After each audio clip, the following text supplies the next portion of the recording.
Bismillahirrahmanirrahim. Assalamualaikum warahmatullahi wabarakatuh. Alhamdulillah wassalatu wassalamu ala Rasulillah wa ala alihi wa sahbihi wa man wala wa ba'du. Saudara-saudariku, apa kabar? Saya bermohon pada Allah Subhanahu wa taala semoga kita senantiasa disehatkan, dirahmati dan diberkahi oleh Allah Subhanahu wa taala.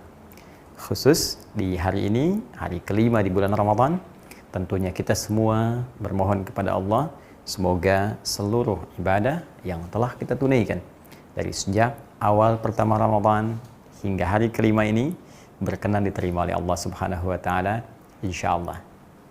Baik, pada edisi Aku Suka yang kelima ini kita akan coba lanjutkan pembahasan di pertemuan yang lalu tentang satu keutamaan ibadah yang terdapat di bulan Ramadan yang disebut oleh Nabi Sallallahu Alaihi Wasallam dengan Qama Ramadan atau Qiyam Ramadan. Qiyam Ramadan. Ini sangat menarik karena ibadah puasanya disebut Siyam. Ya, ibadahnya disebut Siyam dalam arti puasa. Kemudian satu ibadah dalam konteks berpuasa ini yang tidak kalah penting sehingga redaksinya pun diserupakan dengan yang ini dalam hadis Al-Bukhari riwayat Abu Hurairah ini nomor ke-38, ini nomor ke-37 ya dalam kitab Siyam yang ini redaksinya man shoma ramadhana imanan wa ihtisaban ghufira lahu ma taqaddama min dhanbi, yang ini man qama ramadhana imanan wa ihtisaban ghufira lahu ma taqaddama min dhanbi. Secara singkat, kemarin kita telah uraikan bahwa ibadah qiyam ini berupa salat yang ditunaikan di malam-malam Ramadan yang memberikan dampak luar biasa berupa anugerah Allah Subhanahu wa taala yang bisa menggugurkan semua dosa-dosa yang pernah dikerjakan dari sejak balik sampai proses qiyam itu dilangsungkan. Artinya ketika kita menunaikan sholat dimaksud sesuai dengan ketentuan yang dicontohkan, dituntunkan oleh Nabi SAW, berpeluang muncul makna Ramadan dalam arti membakar, menghanguskan seluruh dosa-dosa kita sehingga Allah berkenan mengampuni apa yang telah kita kerjakan dari kesalahan yang diperbuat di masa-masa yang lalu. Nah, di pertemuan yang lalu kita telah ketahui bahwa formulasi bilangan sholat ini, bilangannya ya pertama tidak terbatas dikerjakan berdasar hadis riwayat Muslim dari sahabat Ibnu Umar radhiyallahu taala anhuma nomor hadis 749 telah kita tuntaskan pertemuan lalu.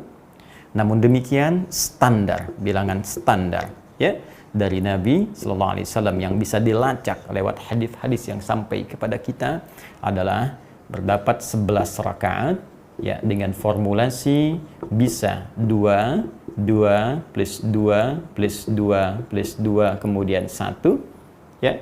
Kalau Anda ingin jadikan ini 2 plus 2 plus 2 plus 2 plus 2 10 ya. Bilangan rakaat qiyamnya ditambah dengan 1 untuk witirnya. Bisa juga kalau Anda tunaikan 2 2 2 2 ini 48 plus 3 ya. Jadi di sini bisa 8 plus 3. Bisa formulasinya kita ambil 4 plus 4 ya, kemudian plus 3 berjumlah 11 rakaat.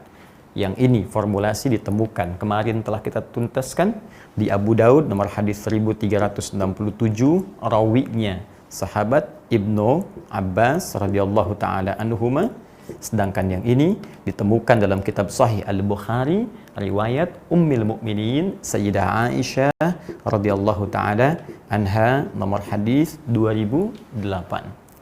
Nah, di sini kita berhenti kemarin tentang jumlah bilangan salat malam yang disebut dengan qiyam itu. Sekarang yang akan kita fokus bahas adalah tentang sifat, cara bagaimana Nabi menunaikan salat dimaksud.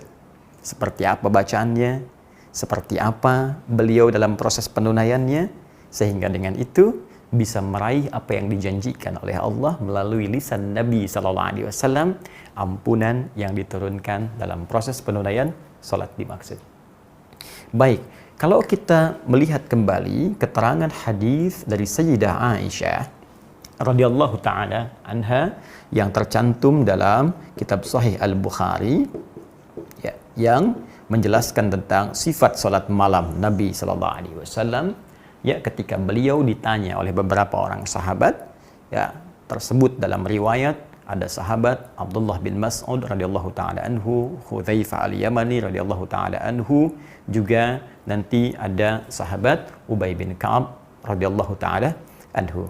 Ya, ja'u ila sayyidati Aisyah radhiyallahu taala anha, mereka datang kepada Sayyidah Aisyah radhiyallahu taala anha untuk bertanya tentang sifat salat malam Nabi sallallahu alaihi wasallam.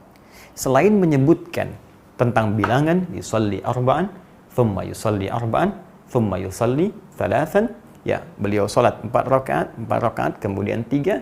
Yang paling menarik, Sayyidah Aisyah juga memberikan gambaran sifat salatnya. Apa kata beliau? Kata beliau, la tas'al an husnihinna wa tulihinna. La tas'al, tapi jangan tanyakan an husnihinna, tentang bagusnya, ya, bacaan dan salat beliau itu, wa tulihinna, dan panjangnya. Masya Allah. Jadi sudah salatnya bagus, enak, bacaannya pun panjang. Maka penasaran dari situ, beberapa sahabat ini memutuskan kemudian untuk bisa tahu tentang keadaan sifat salat Nabi ini. Karena itu dalam beberapa waktu mereka pernah salat di belakang Nabi Sallallahu Alaihi Wasallam. Maka apa komentar dari sahabat Hudzaifah al-Yamani ketika salat di belakang Nabi Sallallahu Alaihi Wasallam? Kata beliau, wallahi tidak ada salat yang paling nikmat kecuali salat di belakang Nabi. Jika membaca ayat doa, beliau berdoa. Jika membaca ayat-ayat tentang ampunan, memohon ampunan untuk umatnya. Jika ada ayat-ayat tentang surga, berhenti sejenak, memohon supaya diberikan kenikmatan surga. Demikianlah kemudian tak terasa, rakaat pertama itu tak terasa 100 ayat dibacakan. Masya Allah. Jadi dari 11 ini bisa dibayangkan kalau rakaat pertamanya 100 ayat. Ya. Karena itu kata Sayyidah Aisyah, jangan tanya bagaimana panjangnya. Jangan tanya bagaimana bagusnya. Ya, kemudian Abdullah bin Mas'ud juga penasaran. Ya, esoknya kemudian beberapa waktu atau setelahnya ikut sholat di belakang Nabi, beliau berkomentar, nikmat sholat di belakang Nabi itu.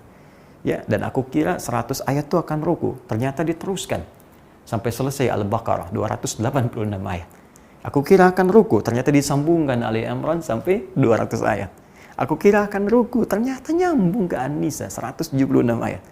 Ternyata satu rakaat itu dalam periode beliau jadi makmum di belakang Nabi itu ternyata 5 juz 4 halaman baru ruku. Anda terbayang. Jadi pengalaman sahabat Abdullah bin Mas'ud radhiyallahu taala anhu salat di belakang Nabi satu rakaat bisa 5 juz 4 halaman. Masya Allah. Terbayang ya? Nah, ini kualitasnya. Jadi Anda bisa nggak bayangkan dari sisi bilangan ini yang terkait dengan panjang bacaan ayatnya, kira-kira kalau sekarang ada imam, kemudian makmumnya di belakang, bisa bertahan nggak kalau imamnya membaca rakaat pertama 100 ayat, rakaat kedua 100 ayat, sampai sholatnya misalnya 11 rakaat. Saya kebayang nggak? Kira-kira mohon maaf ini ya, kira-kira ketika imam kemudian salam, lihat ke belakang, berapa yang tersisa?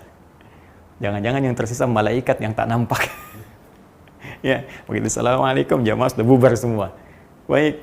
Nah, ini yang saya ingin maksudkan, ini yang menjadikan kemudian sepeninggal Nabi Sallallahu Alaihi Wasallam, kemudian Islam semakin meluas. Beberapa sahabat melihat bahwa kualitas umat setelahnya tidak seperti umat-umat sebelumnya yang bisa bertahan lama dalam sholat, yang bisa bernikmat-nikmat dalam menunaikan sholat malam. Ya, ternyata ada yang tak mampu bertahan lama. Akhirnya Umar bin Khattab radhiyallahu taala anhu menginisiasi bagaimana caranya tetap bertahan bacaannya bisa panjang 100 ayat atau 5 juz, itu kan tidak hilang dalam suasana salat ini. Tapi orang juga tidak mampu harus bertahan lama-lama berdiri, maka bagaimana berdirinya masanya bisa dikurangi tak terlampau panjang, tapi kemudian ayatnya pun tak berkurang. Maka Umar yang jenius itu melihat kembali hadis Nabi Sallallahu Alaihi Wasallam yang di hadis Muslim itu, nomor hadis 749. Kata Nabi, salatul laili mathna mathna. Salat malam itu, teman-teman sekalian, ingat kalimat Nabi-nya, tunaikan 2 rakaat, setelah itu 2 rakaat, setelah itu 2 rakaat, tak ada batasnya. Yang penting kalau khawatir fajar akan segera tiba. Jadi sebelum fajar, bukan setelah fajar. Nggak ada sholat malam setelah fajar. Jadi batas berhenti malam itu fajar tiba, itu malam selesai. Khawatir malam segera tiba, segera tutup dengan witir 1 rakaat. Ini menunjukkan nggak ada batas bilangan. Karena itu beliau melihat Ramadan itu kan bulan Quran. Makanya yang dicari itu banyak bacaannya. Nabi memperbanyak karena Ramadan bulan Quran. Pahala banyak. Dan di antara amalan yang cepat menghadirkan pahala itu baca Al-Quran. Salat 1 kali selesai 10. Ya, sekali selesai 10. Man ja'a bil hasanati falahu asyru amthaliha. Siapa yang mengerjakan 1 kebaikan hasanah dapat 10 pahala. Dan salat disebut hasanah. Innal hasanati yadhhibnas sayyi'at. Itu di Quran surah ke-11 ayat 114. Jadi baru selesai kita dapat 10. Ramadan kali 10 lagi. Tapi baca Quran setiap hurufnya 10. Man qara'a harfan min kitabillah falahu asyru hasanat. Siapa yang bisa membaca 1 huruf saja dari kitab Allah, Al-Quran, dia padanannya dapat 10. Ya, bayangkan, bismillahirrahmanirrahim 19 kali 10 berapa? Sekarang 100 ayat. 1 ayat saja berapa huruf? Karena itu saat Ramadan, Nabi mengajarkan kepada kita banyak baca Quran supaya pahala melimpah kepada kita. Karena itulah dalam sholat malamnya, beliau memperbanyak bacaan ayatnya, sehingga memberikan contoh kepada kita akan banyak limpahan rahmat didapatkan dari Allah Subhanahu wa Ta'ala. Umar membaca, saya nggak ingin kehilangan ini. Karena itu, jalan bagi beliau bagaimana menetapkan bilangan ini, tapi berdirinya terasa ringan dari sebelumnya. Maka yang tadinya 1 rakaat itu 100 ayat, Masya Allah, bagi 2 nih, 50-50, pecah 2. Dari 1 bagi 2 pecah. Jadi 100 ayat ini yang tadinya dikerjakan 1 rakaat, kemudian dijadikan dalam 2 rakaat, dipecah. Pertama 50, kedua 50. Akhirnya bilangan yang tadinya 10 plus 1, yang ini witir, ya, 10-nya yang salat qiyamnya, ini yang witirnya. Ya, karena yang ini dibagi 2, otomatis ini pun kemudian dipecah jadi 2, ya. Dikalikan kepada 2, karena setiap satunya 100 ayat, jadikan 2, 50-50. Untuk 50-50 otomatis karena 1 jadi 2, maka 10 pun dikalikan 2. Ya, maka jadilah kemudian 20, ya. Ditambahkan kemudian di sini dipecah juga karena harus jadi witir, maka cara terbaiknya dipecah jadi syafa' dan witir. Artinya 1 dipecah jadi 3, 2 plus 1. Kalau 1 nanti masih genap bilangannya, belum ada tunggalnya. Maka yang paling mudah pluskan kemudian 3, disinilah kemudian jadi jumlahnya 23 rakaat. Ini yang populer juga dikerjakan dengan jumlah bilangan 23 rakaat. Dasarnya ada hadis Nabi Sallallahu Alaihi Wasallam. Inisiasinya diwujudkan oleh Umar bin Khattab radhiyallahu taala anhu. Jika Anda ingin yang standar silahkan 11. Cuma Nabi bacanya panjang. Itu kalau kita ingin ikuti. Tapi kalau sulit pun kemudian kata Umar, bagaimana caranya pahalanya tetap banyak, bertahannya tak terlalu lama, maka jadikan jumlah bilangan rakaatnya jadi panjang supaya ayatnya bisa dipecah-pecah. Ini yang menjadikan bilangan 23 rakaat. Asalnya ke situ. Nanti ada sahabat yang memecah lagi, aduh lama juga nih, 23 nih, karena 1 rakaatnya 50 ayat. Nanti ada yang sampai ke 36, kan? Plus 3 jadi 39, ada yang 40. Poinnya, bagaimana bisa menjaga bacaan banyaknya yang bisa dihadirkan dari Al-Quran itu, supaya rahmat tetap didatangkan. Nah, kalau cara berpikirnya begini, ingat, kualitas zaman ketika berubah ke masa setelahnya tentu akan berbeda, kata Nabi, dengan kualitas zaman sebelumnya.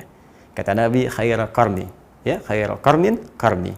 Ya, maaf, umat yang paling bagus itu dari konteks ibadah, ketaatan itu yang semasa denganku. Kemudian selanjutnya.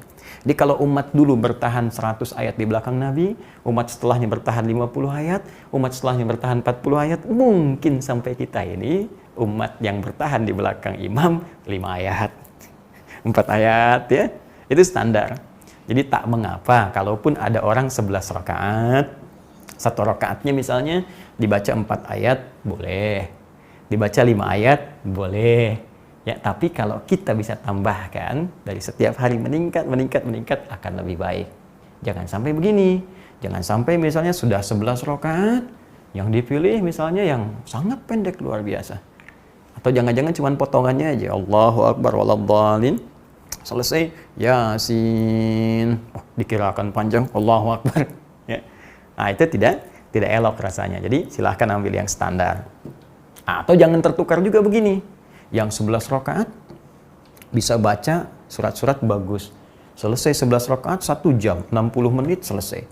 Ya, tarawih jam 8, 20.00, selesai jam 9, 21.00. Ya, yang ini selesai 1 jam. Kok bisa yang 23 rakaat selesai 7 menit? Allahu Akbar, Allahu Akbar, Allahu Akbar, Allahu Akbar. Nah, ini juga jadi pertanyaan. Ya, jangan jadikan dalil khusus untuk yang umum. Kita ambil spesifikasi dulu. Tapi kan ini beda Ustadz, kualifikasinya ini begini ya. Silahkan, itu mungkin golongan khusus. Tapi nggak bisa kita jadikan sebagai tataran umum dalam gambaran sholat yang dituntun oleh Nabi dengan satu ketentuan tertentu, dengan syarat-syarat dan keadaan tertentu. Jadi saya ingin ambil poinnya bahwa dalam konteks penunaian 11 ataukah 23, ini contohnya ada diikat dengan dalil-dalil, tersambung sampai ke Nabi SAW dan tidak perlu menjadi bahan perdebatan. Awas, ini nggak ada kaitan antara NU Muhammadiyah. Ya, yang Muhammadiyah 11, yang NU 23. Apa yang Anda ingin katakan nih sahabat ini NU, sahabat ini Muhammadiyah, kan tidak. Jangan ya. Baik, dan kita saling menghormati. Alhamdulillah. Ada saudara kita dari NU, kita hormati. Saudara kita yang Muhammadiyah, kita hormati. Masya Allah, kalau semuanya bisa rukun dengan baik, maka akan kuat dan dahsyat ya kerukunan keislaman di Indonesia ini, memberikan inspirasi. Ya, inspirasi bukan hanya untuk umat di dalam, tapi juga insya Allah untuk di dunia. Itu poinnya. Nah, sekarang bagian terakhir yang ingin kita ungkapkan di konteks sholat ini, Ustadz, selain bacaannya tadi bagaimana keadaannya Nabi ketika sholat kepada makmum? Ternyata kata sahabat itu Masya Allah, enak. Bacanya terasa menyentuh kepada jiwa. Ada getaran dalam roh kita. Dan setiap selesai 2 rakaat beliau, ya, ataupun 4 rakaat dalam riwayat Sayyidah Aisyah, duduk dulu, santai dulu. Zikir dulu, Allahumma innaka afuwun tuhibbul afwa fa'fu anni. Setelah itu bangkit sholat lagi, santai. Sesuatu yang dikerjakan dengan santai, yang setiap gerakan dan bacaannya ada pengaruh kepada roh, kepada jiwa. Roh itu disebut dengan tarwihah dalam bahasa Arab. Tarwihatun. Nah, seperti ini ya. Tarwihah. Tarwihatun. Tarwihatun. Ya. Rawwahai, rawwihu tarwihah. Akar asalnya kata roh. Sesuatu yang menenangkan, berdampak kepada jiwa, santai, enak. Jadi begitu dibaca itu ada getaran ke jiwa kita. Baca ayat-ayat surga, pengen ke surga. Baca ayat neraka, takut, ingin tobat. Sehingga minta ampun pada Allah, mengalir, tak sadar air mata kita mengalir. Ampuni saya Allah yang selama ini jauh darimu, selama ini jarang ibadah.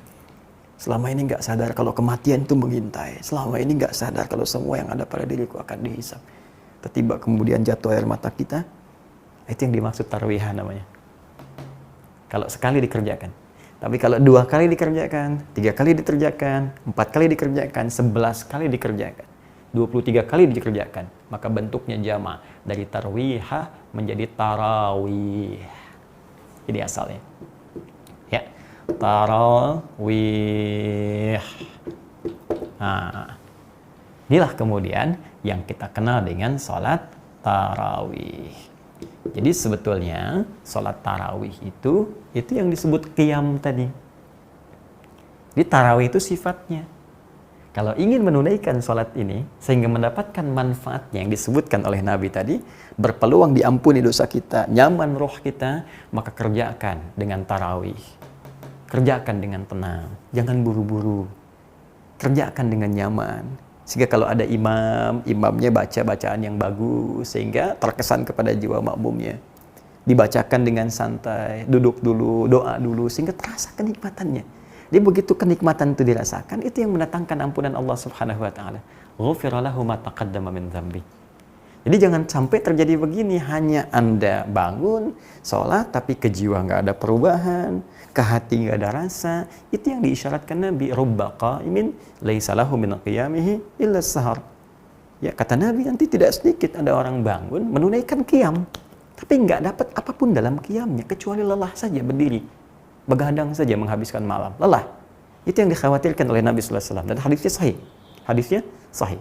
Karena itu para ulama mempopulerkan nama tarawihnya dibandingkan dengan qiyamnya, karena orang sudah mengerti semua bangun itu pasti qiyam, tapi tidak semua yang qiyam bisa punya sifat tarawih. Seakan ingin mengatakan kepada kita, kalau Anda bangun di malam ini, jangan sia-siakan, karena belum tentu semua malam itu bisa Ramadan. Kerjakan dengan tarawih. Itu maksudnya. Nah sekarang, apakah mengerjakan tarawih di masjid sama dengan di rumah, khususnya dalam situasi lockdown seperti ini? Nah, bagaimana cara kita mempraktekannya? Itu yang akan kita jawab di edisi Aku Suka yang ke-6 esok hari menjelang buka, insya Allah. Demikian yang saya sampaikan, semoga bermanfaat. Mohon maaf jika ada khilaf. Subhanakallahumma wa bihamdika asyhadu an la ilaha illa anta astaghfiruka wa atubu ilaik. Wa akhiru da'wana alhamdulillahi rabbil alamin. Assalamualaikum warahmatullahi wabarakatuh.